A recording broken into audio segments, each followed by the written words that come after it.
startup chinesa DeepSeek. Por que DeepSeek?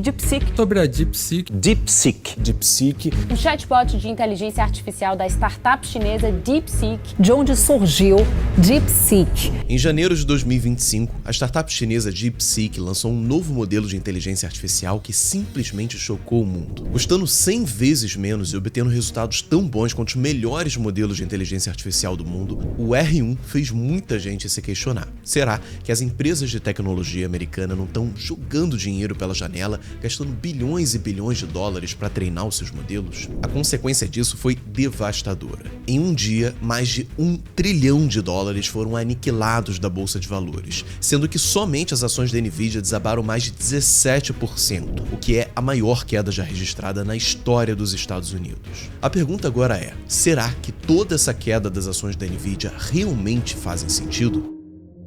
Existem 3 coisas que fizeram o modelo da DeepSeek chamar tanta atenção. Primeiro, foi o fato de que ele conseguiu bater de frente nos testes com os principais modelos já criados até hoje. Segundo, foi que ele supostamente fez isso custando apenas $6 milhões e tendo sido treinado em apenas 2 meses usando placas de vídeo que nem sequer eram as mais avançadas do mercado. Enquanto isso, os rivais americanos gastavam mais de $100 milhões nos seus modelos. E por último, o terceiro ponto vem de que todo o código do modelo foi divulgado na internet abertamente, assim como o artigo científico em que explica o que eles realmente fizeram para conseguir um resultado tão bom. Ou seja, aparentemente eles mataram a cobra e mostraram o pau. E sim, eu sei que a veracidade desses fatos são bastante questionáveis, mas esse é assunto para outro vídeo. A dúvida que a gente vai responder aqui hoje é: partindo do princípio de que tudo isso realmente é verdade e que a DeepSeek conseguiu descobrir uma maneira de treinar os modelos de forma muito mais eficiente, isso realmente significa que as vendas da Nvidia necessariamente têm que cair? Bom, uma das primeiras coisas que você aprende em economia é esse gráfico aqui,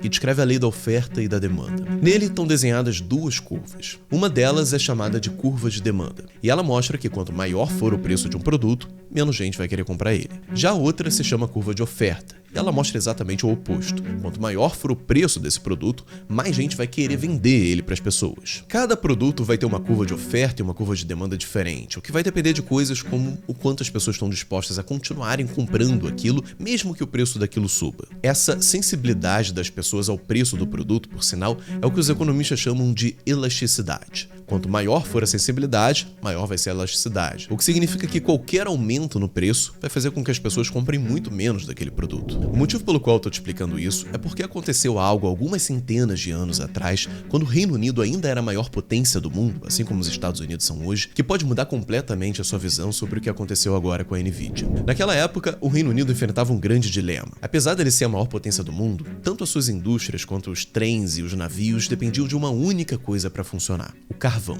E a consequência disso foi essa aqui. Em menos de 100 anos, a produção de carvão do Reino Unido simplesmente aumentou mais de 20 vezes. E o problema é que quanto mais carvão eles mineravam, mais caro a mineração ficava. Você pode imaginar como se fosse uma árvore cheia de frutas. No início você vai pegando as frutas que estão mais baixas e conforme elas vão acabando ali, você vai ter que escalar cada vez mais alto na árvore para conseguir novas frutas. O mesmo acontece com o carvão. No início, eles vão naquelas minas que são mais fáceis, mas depois, conforme eles vão tendo que minerar mais e mais carvão, eles vão tendo que apelar para lugares que são cada vez mais difíceis e custosos. Apesar disso, muitos engenheiros britânicos argumentavam que isso não era exatamente um problema, porque conforme a economia fosse avançando, os motores ficariam cada vez mais eficientes, o que por sua vez reduziria o uso do carvão. Foi aí que um economista chamado William G. Vaughan escreveu um livro chamado A Questão do Carvão, onde ele basicamente argumentava que a invenção dos motores mais eficientes não necessariamente reduziria o consumo de carvão. Na verdade, ele dizia até o contrário. Conforme os motores fossem ficando mais eficientes, o que ia acontecer é que o consumo de carvão ia aumentar. Isso porque, ao conseguir produzir mais energia usando a mesma quantidade de carvão, o preço dessa energia ia cair. E por conta disso, as empresas que não tinham grana antes para consumir tanta energia, agora poderiam consumir uma quantidade muito maior. E é justamente aí que entra aquele gráfico que eu te mostrei. Isso porque, quando o preço de um produto cai, as empresas passam a poder oferecer uma quantidade maior dele pelo mesmo preço que elas vendiam antes. Isso faz com que a curva de oferta se desloque para a direita, o que em bom português significa que para cada preço do produto anteriormente, agora ela vai poder oferecer uma quantidade maior. Por conta disso, agora a curva de oferta e a curva de demanda se cruzam não mais aqui, mas sim nesse outro ponto aqui. Esse ponto, onde as duas curvas se encontram, é chamado de ponto de equilíbrio, e ele mostra tanto o preço do produto quanto a quantidade dele que realmente realmente vão ser vendidas no final do dia, já que ambas as coisas dependem do quanto as pessoas querem comprar, do preço que elas estão dispostas a pagar e do quanto as pessoas querem vender e estão dispostas a cobrar por isso. Como você pode ver, o ponto de equilíbrio agora mostra que as pessoas estão comprando mais, porém a um preço menor. Ou seja, ao contrário do que muita gente imaginava, a demanda não caiu, mas sim aumentou. Acontece que, de acordo com o Jevon, não é sempre que isso vai rolar. Isso porque certos produtos têm uma curva de demanda não assim, mas assim.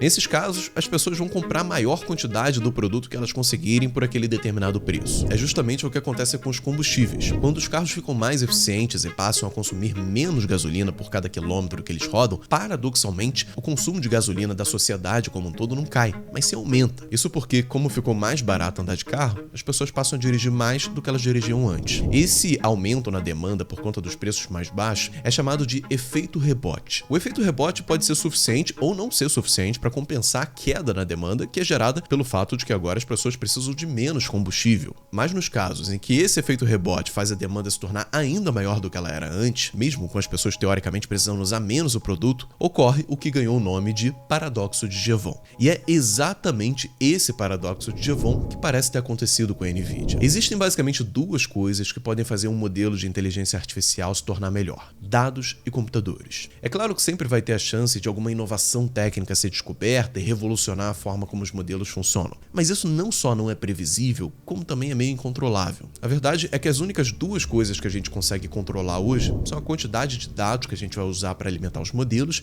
e também a quantidade de computadores ou GPUs que a gente vai usar para treiná-los. O problema é que, assim como o Reino Unido estava ficando sem carvão, a gente está ficando sem dados. Não porque a gente não consegue coletar mais dados, afinal, diariamente, bilhões de pessoas ao redor do mundo usam a internet e geram cada vez mais informação. O problema é que boa parte dos dados de qualidade que existiam por aí, como livros, páginas da Wikipedia, artigos acadêmicos, já foi consumida por esses modelos. Além disso, quando a gente coloca em comparação esses dados gerados com a quantidade que os modelos já consumiram e se alimentaram, essa quantidade de novos dados gerados vai se tornando cada vez menor. Sendo assim, a maneira mais garantida de melhorar a performance do modelo como um todo é investindo em mais computadores. E é exatamente isso que a Amazon, a Meta, a Microsoft e a OpenAI estão fazendo nesse exato momento, trocando bilhões e bilhões de dólares pelas famosas GPUs que são vendidas pela Nvidia. São espécies de computadores usados para treinar essas inteligências artificiais. E, assim como no caso do paradoxo de Jevon, a curva de demanda dessas empresas por essas GPUs vendidas pela Nvidia parece ser não assim, mas sim assim. Isso quer dizer que, independentemente do quão eficiente o uso dessas GPUs for, as empresas vão continuar comprando a maior quantidade que elas puderem. E isso pode fazer com que não só o preço das GPUs não caia, como a demanda por elas ainda se torne maior do que era antes. E não me entenda errado, eu não estou dizendo que as ações da Nvidia estão baratas ou que elas vão continuar subindo para sempre por conta disso. Para falar a verdade, eu tenho listado várias críticas e motivos que me fazem crer que esse valor colossal das ações da Nvidia é sustentado por pilares muito mais frágeis do que a maioria das pessoas imagina. Mas isso aí já é assunto também para outro vídeo. O fato é que se o único motivo por trás de toda essa queda atual for a suposta ameaça trazida pela DeepSeek, então não. Ela não parece fazer muito sentido. Afinal, como mostra o paradoxo de Jevon, se alguém inventa uma forma de usar menos combustível, a única certeza que a gente tem é que as pessoas vão usar muito mais os seus carros a partir de agora.